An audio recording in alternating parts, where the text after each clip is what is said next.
We have got a hardcore Gale Force banner and also a really toxic Cavalier in Duels Sharena. This is going to be my breakdown, and we have got Bride Embla here as a colorless beast flyer, and she's going to be doing her usual toxic things that she does, but better than Mythic Embla, and she's blessable. So this means that you can use her in Aether Raids offense and disable the enemy save units. So she's got closing florets as her preferred weapon.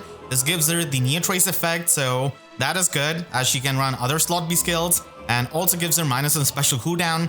And the start of turn, if her HP is at or above 25%, then she gives herself and the support partner in 2 spaces, or if there's no support partner, then the ally with the highest speed in 2 spaces, the pulsing effects. So she gives you -2 special cooldown pulse if your special is at max, and she gives you -1 special cooldown pulse if your special is not at max and just 1 value below it. So this is really good for charging up Gale Force in your Aether Raids offense teams, and even if you use her in Aether Raids defense, she's going to be able to pre-charge something like an AoE special on a high speed unit. And keep in mind that this can work in Aether Raids defense even though there is no ally support function. She just targets the highest speed ally. And then for her combat, she's able to get extra stats depending on the number of foes in 3 rows and 3 columns centered on her, multiplied by 3 and then added by 5. And this is going to be max 14. So this is going to be a lot of stats, and then she also gets true damage based on 20% of her speed. Unfortunately, this is not going to be there for the AoE specials, which would have been really cool because of the pulsing effect, but oh well. And then she has got the flat damage reduction, so she takes some things from Asker with the pulsing effect with the flat damage reduction, and this is much better than Mythic Embla, and it is going to be giving her better survivability. And then she has got the standard beast flying transformation, which does give her +2 attack and +1 extra movement, and the extra movement is always good for a Gale Force unit. And she does come with attack speed wild, which is something I was expecting because she's going to be able to easily get these special charges and the extra offenses. You do heal up the HP, which is a bit annoying for becoming a Wings of Mercy beacon, but still getting the special charges without relying on Heavy Blade is a huge thing. So her weapon is really solid for support, and then she also has a new beast exclusive skill in Beast Assault 4. So this removes the condition to transform, making it really easy for you to transform, and inflicts -4 speed and defense debuff on the foe, and also pierces the damage reduction scales of the enemies by 50%.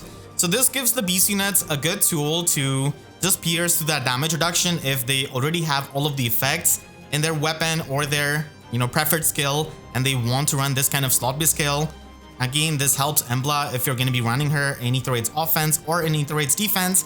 And then she has got Absolute Closure as her exclusive slotsy skill. So at sort of turn on the foes in 3 rows and 3 columns centered on her, she's going to be inflicting the Undefended status, which disables the save skills, and the Feud status, which disables any kind of drive supportive effects. So this is something that is expected out of her. And then at sort of turn, if any kind of foe is in 3 rows or 3 columns centered on her, then she gives herself the Dot status, and she cleanses any penalty on her. And this is kind of like the recovery skills, odd recovery, even recovery. This is not the cleansing of Freyr. So funny thing is that if you inflict her with the end turn status of Dual Leon, she just cleanses that and then just can act again. So this kind of cleansing is really solid, but you're not going to be getting saved by the skills that trigger at sort of both phases. So that's going to be a bit annoying. So overall, Bride Embla is a really solid Gale Force support unit because she's kind of like the better Veluria, because she gives the pulse effect and also disables the saves of the enemies and also the feud status. So that also disables any kind of drive effects of the enemies. So that is going to be helpful in Aether Raids offense in the light season, because you're going to be disabling the near save effects of the enemies, and then you can go in with Winter Edelgard, not care about any kind of near save unit, and just go ham from there. Unfortunately, not going to be working out in the Aster season because Freyr is going to be cleansing that Undefended status. So in Aether Raids offense in the Aster season, she's not really all that insane, but still, again, the pulse effect is useful for pre-charging Gale Force on your units, and she can also be used in Aether Raids defense, again, just a better Mythic Embla, and she gives the pulse effect, so this means that you can pre-charge stuff like No Quarter, Flare, Deadeye, and even AoE special on your high-speed ally that are gonna be near 2 spaces of her. She doesn't really function too well in Summoner Duels. I mean, she gives you the pulse effect, but Embla is not really all that consistent when it comes to Summoner Duels because you can just move with your unit and then the undefended and the feud status is gone. So she's mainly Aether Raids unit and function both in defense and offense. And this is going to be like a really good tech option for many of the Gale Force players because you ignore the near save unit. And if you don't really have Embla, then you can just put her on your defense. And then we've got Bride Lapis. So I didn't really expect her, to be honest, but here she is with a preferred weapon, and she's a Sword Cavalier this time. And she's a very unique Sword Cavalier. She's facing for Mortis right away. She's got Wildflower Edge as her preferred weapon. This does have Near Trace just like Embla's weapon, and also gives you -1 special cooldown. And then she can function as a pretty interesting warp beacon. So if she has entered combat during that current turn, then the allies in 5 spaces of her can move to a space within 2 spaces of her. So this is really good for freeing up the slot B skills of many of your units from running Wings of Mercy, and they can just warp in by using this kind of effect of Lapis. Then in the combat, she's able to get +5 to all of her stats and gets even more stats depending on 15% of her visible speed. She also gets true damage based on 20% of her speed, excluding the AoE specials as per usual. And then she has got damage reduction, kind of like Guard Bearing. So on your first combat in a turn, you're going to be getting 80% damage reduction. And then after that, you're going to be getting 40% damage reduction. And this is going to be for the brave attacks as well. And then after the combat, if she initiated, she can deal 10 splash damage to the target and foes in 2 spaces of the target. And she also inflicts the Share Spoils status on the target foe through their next action. So this is imposter syndrome of Lapis coming through. She's just not going to be finishing off an enemy, and then she inflicts them with the Share Spoil status. Just as a reminder, the status that she inflicts is only on the target foe, while the splash damage that she does is kind of like Savage Blow. So Share Spoils is a new status which targets the foe, gives them -5 debuff to all of their stats, completely nullifies any of their damage reduction skills, and if that foe with the Share Spoil status is killed by another unit, then that unit is able to get the Gale Force effect. So this is really interesting because it acts as a failsafe if Lapis fails to kill an enemy, and then Share Spoils is going to be active on that enemy. So you're able to easily finish them off. It is not going to be as insane as it could have been if it was spread to any kind of foe in 2 spaces of the target foe. It's only on 1 foe. So overall, I think that she's going to be an interesting unit and she could function in Aether Raids offense. But truth be told, I think that Young Emran is way better, Wings of Mercy beacon enabler than Lapis, and a lot more consistent. Young Emran doesn't even have to enter the combat. You can just use her assist and you just have the warping, and it's not even warping within 5 spaces of her. It's like the map wide warping. So Lapis is certainly interesting with this status. But yeah, I don't really see her being too insane. She has Execution so that she fails to kill the enemy. I'm not sure why they did that. I really wish they gave her special charges so that she could trigger Gale Force easily. And then she's got Flared Sparrow, which is an amazing skill, and tier 4 version of Flow Guard. So this inflicts the guard effect on the foe and also gives you the full null follow-up in the player phase, and also gives you the Scowl effect, which is absolutely amazing, which is not going to be depending on the resistance check. So this is really good for not dying for a lot of Cavaliers, and it's a solid player phase skill. And then she's got Panic Smoke 4 so that she can inflict another status effect after the combat. So I really like Share Spoils, but like I said, she is going to be a bit of a niche unit with how she can function because you want to finish off the enemies. You don't want them to live. And in the case that they live, she has Share Spoils as the failsafe. As you can see, for Mortis does not die here, being the demon he is. She can retreat with the Canto, and then Alcryst can come in and finish off for Mortis and get another action because of Share Spoils being active on for Mortis. The other units near for Mortis took that 10 splash damage. And then we have got Bridal Nel, and I really like Nel. I love her voice acting, and I was so happy that she is in this banner. So she's a green infantry dragon, and maybe we get Groom Rafale next year. She's got Dragon Bloom Plus as the inheritable Dragonstone, which is going to be giving you +4 to all of her stats, and also gives you true damage based on 15% of her speed. And it has got the damage reduction like Lapis's weapon, kind of like Guard Bearing. So On the first combat of your turn, you get 80% damage reduction, and then afterwards you get 40% damage reduction. So this is going to be a decent inhittable dragon weapon, but obviously does not hold a candle to Arcane Feldstone that we have just got, and also Dragonstone Plus of Near Kana. Those weapons are just better, but this does give you that true damage, so that's something. But the damage reduction you get is completely pierceable, and at that point you might as well run Arcane Feldstone for the other effects that you can get. She does come with tier 3 version of Scowl and also Counter Roar, so if you want to fodder off Mythic Lumera, then attack speed Scowl is going to be helping you. If you want to fodder off Fallen Lumera, then Counter Roar 3 is going to be helping you. This also helps you fodder off Brave Female Korin, so I'm glad that this is finally here. We really need tier 3 skills, and her dragon form is absolutely amazing, just like in the DLC. Unfortunately, we're not going to be able to see her win animation where she just has that laser coming out of her hand. Before continuing with the bridal banner, what if you married these spicy devils? Enter Food Devils, an ambitious indie SRPG game that mixes the tactical grid-based combat system of Fire Emblem with the thrilling unpredictability of roguelike games. In this ravaged world, you stand as the last remaining chef, wielding your culinary skills as weapons, and with no other choice of survival, you will have to forge contracts with Food Devils. You can even romance them, but don't expect the conventional relationships because they are still devils after all. With a diverse array of Food Devils at your disposal, there's probably going to be one that fits your tastes. The game features a story with branch paths and a whole lot of top tier voice acting. We are really grateful that the Kickstarter campaign is going so well, and now Food Devils is about to get released on consoles including Nintendo Switch. So please check out the links in the description, and thank you to my friend Alfred Camon and Studio Daimon for sponsoring this video. Towards this noble end, I shall be your peerless warrior! Itadakimasu!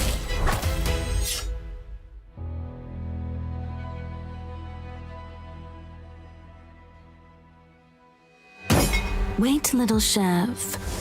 Don't forget to back my cause, or I'll need to persuade you the hard way. And then the star of this banner is going to be Duo Sharena with Veronica. So Princess Veronica is going to be here, and they are going to be a Lance Cavalier, a really amazing pairing. And then they are going to be just absolutely wreaking havoc with their toxic weapon and slotty skill. So they have got United Bouquet, which is going to be giving them -1 special cooldown, making no quarter into a 2 cooldown special, which they can trigger on their double really easily because of the full tempo that they get out of their preferred skill.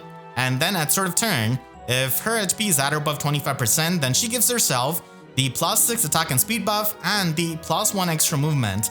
So a 4 movement Cavalier is always trouble. It's same for Legendary Sigurd, Brave, Selif, Summer, Ephraim. You don't want to have this kind of Cavalier, especially on a map where there are no trenches. And if there are trenches, you can bring units like Kadean Lind, Nabata Gren, and get past those terrains. So having a 4 movement Cavalier is already really good, and then she's able to get the extra stats in the combat, depending on the allies in 3 rows and 3 columns centered on her, +5. This is going to be max 14, and then she gets the full null follow-up effect. She also gets true damage based on 20% of her speed, and again, this is not going to be added to the AoE specials, which I always hate, because Cavaliers can be such cool AoE units.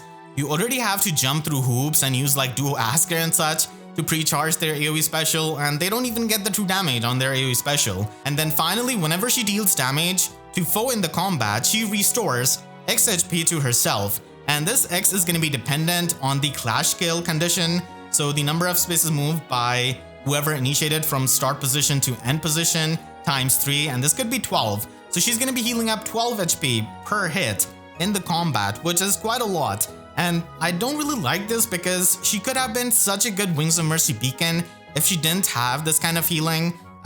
So you could have just run her with Double Fury, but unfortunately because of having this healing, it is always going to be a bit annoying. She can still function as a Gale Force and a hit and run unit in Aether Raids offense, but I always hate whenever they just put in the healing on these kinds of offensive Cavaliers that don't really need the healing, and they could function as a Wings of Mercy beacon.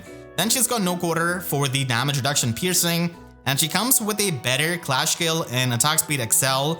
So this is probably going to be inheritable to other melee cavaliers, and this is going to be giving you plus 10 attack and speed in the combat, and this also gives you flat damage reduction in the player phase, depending on the clash condition, whoever initiated and spaces moved, times 3. So this could be like 12 flat damage reduction in the player phase, which is really good for the survival, and Sharena herself gets that 12 healing in the combat, so she's not exactly the most frail cavalier. And then you also get the flat damage reduction on foe special triggers in the enemy phase as well.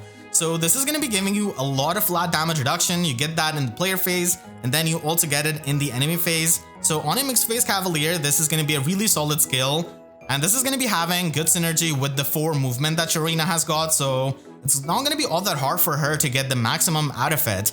And then she comes with Potent 4, so you can stop killing Emblem Marts for this skill.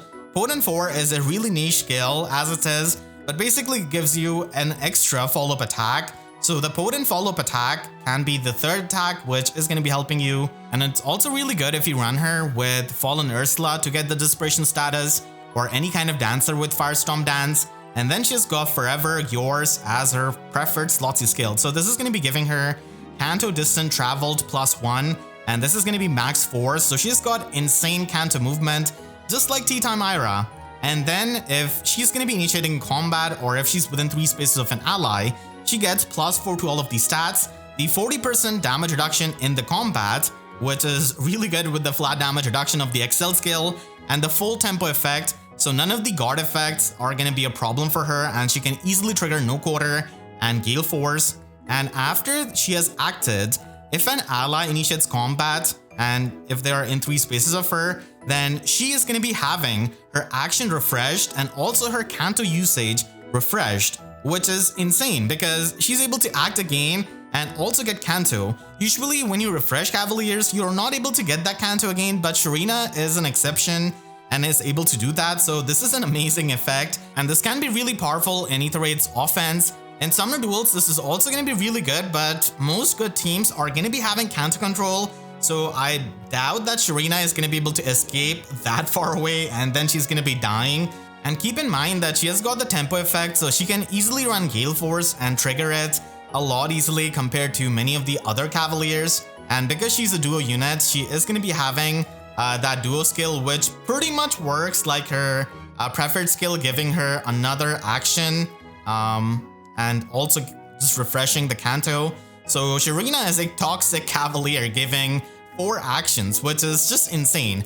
I mean, in the ideal scenario, she's not going to be able to get all of them, but still she is a really strong Aether Raids offense unit and also really strong Summoner Duels unit, because she can always be used with Brave Crom, and then he'll copy the +1 movement of Sharena, and she's a permanent +1 movement Cavalier. So you don't really have to use your harmonic skill like Tea Time Ira to get that extra movement. And if you don't really want to use Brave Seliph, then I guess she could be used. I really hope that Brave Seliph gets the full tempo effect and gets some of the things that Duo Sharena here has got. So we're definitely going to be seeing her in Summoner Duels, but with Canto control being really common, she's not really going to be able to do those insane things which she has got in her kit. That is more going to be something that you can do in Aether Raids offense with the support of your allies, maybe catapult and breaking the duo's hindrance, or killing enough enemy units, including their duo and harmonic units, so that you can use their duo skill. So a really good hit and run unit, but again, even good Aether Raids defense teams are going to be having Canto control, so you have to watch out for that. That is the biggest enemy of Sharena. We also have Groom Alcryst as the Tempest Trial Reward, and this time he's a red infantry archer. So he is going to be having Hardbow Plus, which is the copy-pasted weapon of Nel's weapon. It's just that he gets a bit less damage reduction, so 60% damage reduction on the turn's first combat, and then after that 30%. And the true damage is definitely the main thing out of this weapon, but there are just so many better bows that you can give to him, even inheritable bows, which are going to be much better. So going to be going over his skills and the builds when I cover him. And he also brings bonus doubler 3, and he's the first Grail unit to have this. It is likely going to be 5-star logged, and he also has attack speed 03 at 4-star hopefully. So if you're trying to give him the tier 4 Oath skill, this is going to be good bridge fodder. And he also is going to be having attack defense finish 3 in his Tempest Trial as the sealed reward, which is extremely hype. And then we also have Shield Speed Defense, which nobody really cares about. So unfortunately, Alcryst didn't really get a preferred weapon or even his preferred skill, which I wish he kinda did. And it depends on his stat spread if he's gonna be fast enough or not. Again, the competition with Cyril is gonna be there as a red infantry archer who does have a preferred weapon and also scores higher in arena. And overall, I do think that this is a solid Gale Force banner, but not exactly a must summon banner, even if you're a big Gale Force player, because at this point we have so many Gale Force tools that stuff like Embla, Lapis, or even Sharena are just gonna be tech options. And having tech options and more options is always helpful for facing different teams, but if you're already doing well with your current Gale Force tools, then it's not like you will have to summon on this banner. And if you're a big Summoner Duels fan, then Duo Sharena can definitely work there. And we do have Emblem Ike and Emblem Marth returning on this month's Legendary banner, so that's something you can look forward to, because getting the Emblem Heroes is really important because they provide you with the emblem rings, and that kind of support cannot really be replaced by anything, and there's not a lot of opportunity cost right now. We should also be getting a midpoint banner next month, so that's also something you can look forward to. You can click the link on the screen right now to check out my breakdown of this month's weapon refines, and make sure to subscribe and hit the notification bell, because YouTube sub boxes are about as functional as Groom Alcryst being on the banner. So with that said, I'll see you guys next time. Thanks so much for watching and have a great day.